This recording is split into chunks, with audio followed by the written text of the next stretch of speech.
information din kami registered. So, safe na safe po. So, ako po,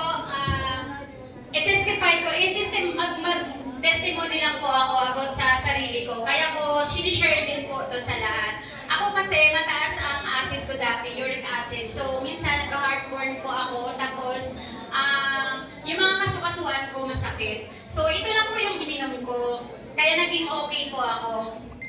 Ayun, yung patunay po, di ba dapat lagi may patunay po yun? So, laboratory po. Yung ano ko, kapatid ng husband ko po, mataas ang creatinine niya. So, ito po yung laboratory po niya. So, nag-inom siya last December 29. And then, ang creatinine niya, 143.88. So, hindi siya maganda mataas. Hindi yun makalakad. So, naano siya, napasok siya sa Our Lady of Peace. Alam ninyo to, sa may Paranaque po.